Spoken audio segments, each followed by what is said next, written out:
Assalamualaikum warahmatullahi wabarakatuh. Di video kali ini, Ibu akan mengajak kalian untuk berkenalan dengan kimia.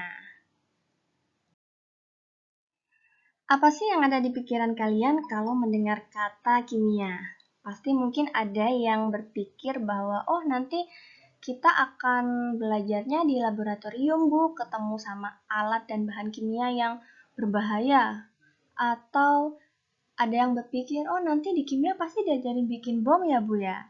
Atau mungkin ada yang berpikir, aduh pasti nanti ketemu sama rumus-rumus kimia yang sulit ya Bu di kelas. Nah, mungkin kalian ada yang berpikir seperti itu ya. Tapi sebenarnya tidak seperti itu.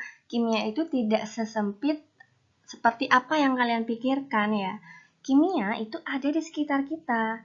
Ibu yang sedang memasak, warna baju kita, atau air yang kita minum itu juga termasuk bahan kimia. Jadi bahan kimia itu tidak selalu berbahaya. Air itu juga masuk bahan kimia, tapi air tidak berbahaya. Nah, bahkan kimia itu juga bisa membuat kalian merasakan perasaan yang paling indah yang pernah kalian rasakan, yaitu apa? Ya, cinta. Itu juga melibatkan ilmu kimia loh. Intinya dari hal yang terkecil yang kita sebut atom ya, sampai zat yang besar yang ada di luar angkasa sana, itu semua melibatkan ilmu kimia. Nah, sekarang kita coba flashback ya. Kita akan berbicara tentang perubahan peradaban. Kalau 2 abad yang lalu, orang masih berpergian naik kuda, lembu, atau unta, sekarang kalian bisa berpergian dengan melalui jalur udara ya. Bisa menggunakan pesawat, atau kalian sekarang bisa melewati laut dengan kapal ya. Atau kalian sekarang bisa pergi ke suatu tempat dengan lebih cepat, bisa menggunakan mobil, kereta, dan lain sebagainya. Kalau dulu ada penyakit yang masih belum ditemukan obatnya, sekarang banyak obat-obatan baru yang ditemukan sehingga harapan hidup seseorang itu bisa semakin panjang karena penyakitnya sekarang sudah ada obatnya. Dan banyak sekali material-material yang dulu belum dikenal, sekarang sudah dikenal dan bisa menciptakan barang-barang yang berguna untuk kehidupan sehari-hari kita. Dan semua perubahan tersebut selalu melibatkan ilmu kimia. Lagi ya, fenomena alam yang terjadi di sekitar kita seperti perkaratan, pembakaran, pembusukan, kemudian fenomena yang terjadi dalam tubuh kita itu juga termasuk melibatkan ilmu kimia. Jadi begitu pentingnya ya ilmu kimia untuk kehidupan kita. Jadi sebenarnya apa sih ilmu kimia itu? Ya benar, karena kalian anak IPA ya saya harus belajar kimia Bu, karena kimia itu adalah salah satu ilmu yang tergolong ilmu pengetahuan alam. Jadi kalau masuk ke IPA ya harus belajar kimia gitu ya. Nah, tapi yang membedakan dengan pelajaran lain, jadi kimia itu punya ruang lingkup. Kimia itu membahas materi. Materi itu apa sih, Bu? Jadi kalian belum tahu materi itu apa? Bukan materi pelajaran ya. Jadi di kimia istilah materi itu beda. Jadi dalam kehidupan sehari-hari kita sebenarnya berhadapan dengan materi. Buku yang kita baca, meja ya, makanan, minuman, batu, bahkan tubuh kita itu adalah materi. Karena materi itu adalah segala sesuatu yang mempunyai massa dan menempati ruang. Jadi semuanya itu bisa disebut dengan materi. Nah, lalu apa yang akan kita pelajari dari materi? Yang pertama, nanti kita akan membahas tentang susunan materinya. Kemudian nanti di dalam kimia kalian juga belajar strukturnya, terus bagaimana sifatnya, bagaimana materi itu mengalami perubahan, dan energi apa saja yang menyertai perubahan materi tersebut. Kita bahas satu-satu ya. Oke, yang pertama kita belajar tentang susunan materi. Di sini mencakup komponen-komponen pembentuk materi dan perbandingan tiap komponen tersebut. Jadi seperti rumah ya, rumah itu kan punya susunan juga, ada atapnya, ada pintunya, ada tiangnya. Sama materi atau benda itu juga punya komponen-komponen penyusunnya. dengan perbandingannya. Kalau di kimia, kita kenal istilah unsur, senyawa, dan campuran. Nah, unsur itu apa sih? Unsur itu adalah zat tunggal yang tidak bisa diuraikan lagi menjadi zat yang lebih sederhana kalau hanya melalui reaksi kimia biasa. Unsur-unsur ini yang akan menjadi objek yang akan kita pelajari ya seterusnya sampai seterusnya. Dan unsur-unsur ini bisa kalian kenali di tabel periodik unsur. Kalian bisa cari di internet banyak atau beli ya di toko buku juga ada. Nah, unsur ini adalah gabungan dari atom yang sejenis yang kemudian dituliskan dengan lambang unsur. Nah, nanti atom itu apa, Bu? Nanti kita akan kenalan juga ya. Contohnya nih ada unsur besi, dia ada lambangnya Fe. Loh, kok bisa ya, Bu, besi jadi Fe? Nah, karena itu dari nama latinnya ya. Kalian bisa tahu di tabel periodik unsur itu banyak sekali nama-nama latin dari unsur ya. Jadi tahu kok bisa sih lambang unsurnya besi jadi Fe, kok nggak Be gitu ya. Itu ada nama latinnya, di situ banyak. Kalau kalian mau kenalan sama unsur-unsur yang akan kita pelajari nanti ya. Kemudian ada senyawa. Senyawa itu juga zat tunggal yang secara kimia masih bisa diuraikan lagi jadi zat yang lebih sederhana. Senyawa ini adalah gabungan dari unsur-unsur. Jadi unsur-unsur kalau bergabung itu membentuk senyawa. Contohnya ada air. Nah, di sini ada unsur H dan unsur O. Seperti itu yang mereka berikatan jadi senyawa. Yang ketiga ada campuran. Campuran ini tersusun dari 2 atau lebih zat dengan komposisi yang tidak tetap ya, tapi masih memiliki sifat-sifat zat aslinya. Dibagi jadi 2, ada campuran homogen dan heterogen. Kalau homogen, dia dikatakan homogen kan satu ya, homogen satu. Jadi zat penyusunnya ini tercampur sempurna sehingga tidak bisa dibedakan. Jadi kayak cuma satu jenis, padahal dia ada 2 jenis. Contohnya air garam. Ada air dan garam. Tapi ketika kita mencampurkannya, kalau diaduk itu kan kita nggak kelihatan ya. Hanya seperti air gitu, garamnya udah larut. Nah, seperti cuma ada satu jenis nih. Itu namanya campuran homogen. Homogen ya. Homo satu kelihatannya. Yang kedua ada campuran heterogen. Zat penyusunnya ini tidak tercampur sempurna sehingga masih bisa dibedakan. Contohnya, ketika kita mencampurkan air dengan kopi. Kemudian ada kan kopi akan mengendap tuh ya ketika mencampurkan. Nah, kita masih bisa membedakan mana yang air, mana yang kopi gitu ya. Atau air dengan tepung gitu. Kelihatan gitu kalau itu campuran air dengan tepung. Masih bisa kita bedakan, itu namanya campuran heterogen gitu. Yang kedua yang akan kita pelajari dari materi adalah strukturnya. Kalau berbicara tentang struktur, berarti itu mencakup struktur partikel-partikel penyusun suatu materi, atau maksudnya itu gimana sih atom-atom penyusun materi itu bisa saling berikatan. Itu dibahas di struktur materi. Nah, partikel itu apa, Bu? Jadi, partikel itu adalah satuan dasar dari benda atau materi. Jadi, ada satuannya ya. Itu dapat diartikan bahwa partikel itu merupakan satuan bagian terkecil dari suatu materi. Nah, wah, padahal unsur itu sudah zat yang tidak bisa disederhanakan lagi ya. Ternyata ada yang namanya partikel ya, itu satuan dasar dari materi. Atom ya, yang pertama ada 3 jenis ya, ada atom, molekul, dan ion. Yang pertama itu atom, ini adalah bagian terkecil dari suatu materi. Atom itu ada inti atom yang mengandung proton bermuatan positif dan neutron netral ya. Kemudian dikelilingi sama elektron yang bermuatan negatif. Nah, nanti kalian akan kenal ya lebih dalam dengan atom ini. Nah, atom ini kalau bergabung jadi unsur seperti itu. Kemudian yang kedua ada molekul. Molekul ini partikel terkecil dari suatu unsur atau senyawa. Jadi unsur itu bisa saja partikelnya itu molekul, nggak harus atom ya. Nah, senyawa juga partikelnya terkecilnya itu adalah molekul senyawa. Apa bedanya molekul unsur dan molekul senyawa? Jadi molekul unsur itu penyusunnya atomnya itu sejenis, misalnya H2, O2, itu sejenis ya. Itu masuk molekul. Kalau molekul senyawa, penyusun atomnya itu berbeda. Misalnya H2O. Nah, di situ kan sudah ada atom H dan atom O berbeda ya. Itu masuk ke molekul senyawa. Kalau sejenis itu masuk molekul unsur.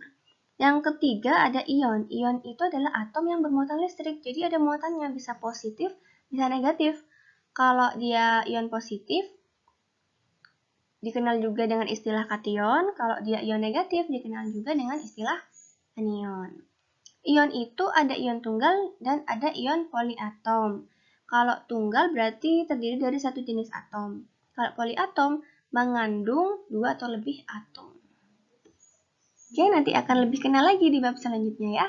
Sabar saja, tidak apa-apa kalau sekarang masih bingung. Selanjutnya ada sifat materi. Nah, di sini ada sifat fisika dan sifat kimia. Kalau sifat fisika itu berkaitan dengan meski kita bisa lihat ya dan bisa diukur secara langsung, kayak wujudnya apa, dia cair, gas, padat, atau apa, terus warnanya, baunya, kelarutannya bagaimana, mudah larut atau tidak, itu masuk ke sifat fisika. Kalau sifat kimia itu berhubungan dengan kemampuan sebuah zat untuk bereaksi atau berubah jadi zat lain. Nah, untuk mengukur dan mengamati sifat kimia ini hanya bisa dilakukan melalui reaksi kimia. Contohnya nih, ada gas hidrogen dapat berubah menjadi air jika direaksikan dengan gas oksigen. Jadi H2 sama O2 bereaksi jadi air. Nah, air itu sifatnya sudah jelas berbeda dengan sifat hidrogen dan oksigen. Nah, itu masuk sifat kimia. Perubahan materi. Perubahan materi ini juga dibedakan jadi dua, ada perubahan fisika dan ada perubahan kimia. Kalau perubahan fisika, perubahan yang tidak menghasilkan zat baru. Contohnya lilin yang dibakar. Dibakar ya tetap jadi lilin gitu ya, es mencair. Ya, es itu kan dari air ya. Ya kalau mencair ya tetap air gitu. Dan sebagainya. Kalau perubahan kimia, ini adalah perubahan yang menghasilkan zat baru akibat adanya reaksi kimia. Contohnya besi berkarat. Kalau udah berkarat, ya dia menghasilkan karat ya, yang kandungannya sudah bukan besi lagi gitu. Kayu dibakar jadi abu. Bisa nggak dia balik lagi jadi kayu? Abu jadi kayu. Bisa ya. Nah, dan terus contohnya nasi jadi basi ya, pembusukan itu juga sudah melalui reaksi kimia, dia menghasilkan zat baru gitu. Itu masuk perubahan kimia. Selanjutnya yang kita pelajari adalah energi yang menyertai perubahan materi. Jadi, energi itu bisa dihasilkan karena adanya perubahan atau energi yang dihasilkan oleh perubahan materi itu sendiri. Kalau dari perubahan fisika, dia bisa menghasilkan energi. Misalnya, air terjun ya, itu ketika ada di atas kemudian jatuh ke tempat yang lebih rendah, itu dia melepaskan energi. Kalau contoh di perubahan kimia, itu dikenal dengan istilah eksoterm dan endoterm. Eksoterm itu reaksi kimianya berarti nanti akan menghasilkan panas ya atau energi. Kalau endoterm berarti saat reaksi kimia itu dia membutuhkan energi atau panas. Itu contohnya energi yang menyertai perubahan materi. Jadi pada intinya hakikat ilmu kimia adalah bahwa benda itu bisa mengalami perubahan bentuk. Mau itu susunan partikelnya, jadi bentuk lain yang nanti akan mengalami perubahan ya, ada perubahan letak susunannya, yang mana nanti akan mempengaruhi sifat-sifat yang nanti berbeda dengan wujud yang semula itu. Gak apa-apa, kalau masih bingung pelan-pelan aja dipelajari ya. Jadi intinya kimia itu cuma bahas tentang materi kok, tapi tadi itu ya ruang lingkupnya ada 5 ya, berarti ya ada susunan, struktur, sifat, perubahan materi, dan energi yang menyertai perubahan materi tersebut. Pada intinya itu, dan itu nanti akan kita kembangkan lagi di bab-bab selanjutnya.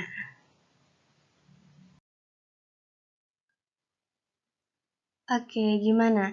Jadi ilmu kimia itu cuma bahas tentang materi aja ya ternyata. Nah, gimana sih peran kimia dalam bidang-bidang perkembangan ilmu lainnya gitu ya, atau dalam kehidupan sehari-hari? Kalau di awal tadi kan sudah disinggung juga, kimia itu ada di sekitar kita gitu. Nah, sekarang gimana sih peran kimia di bidang-bidang ilmu lainnya? Seperti yang di awal dikatakan ya, bahwa kimia itu sangat berpengaruh dan memiliki peran yang penting dalam perkembangan ilmu. Yang contohnya nih, di bidang geologi, sifat-sifat kimia ini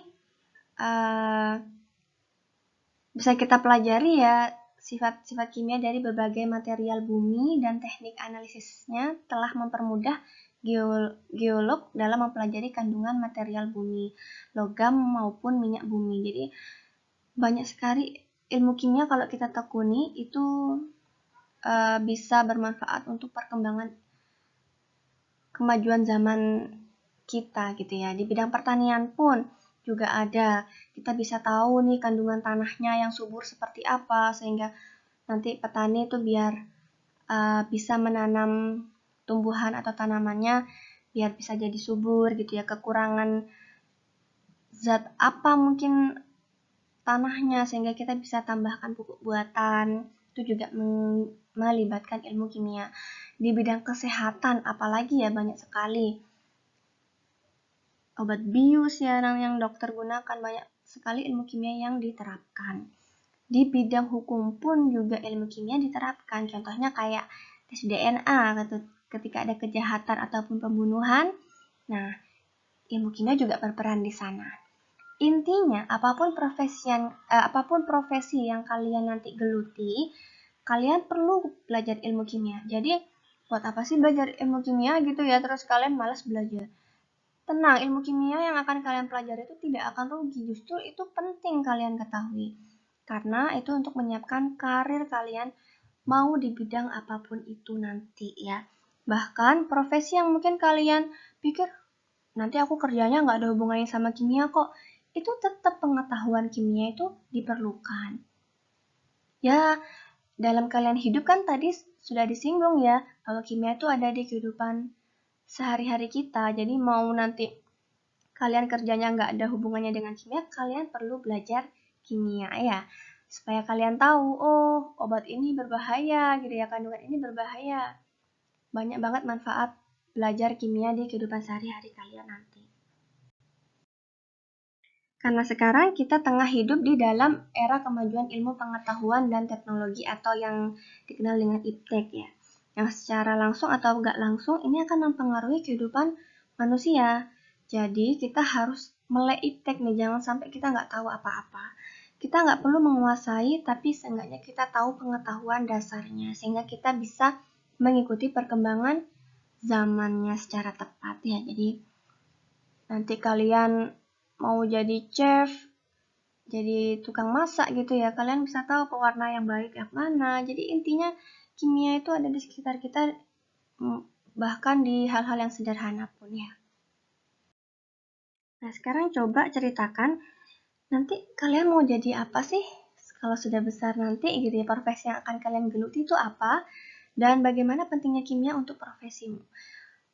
Walaupun nanti saya kerjanya matematika bu gitu, tetap kalian harus ceritakan gimana sih pentingnya kimia untuk profesimu.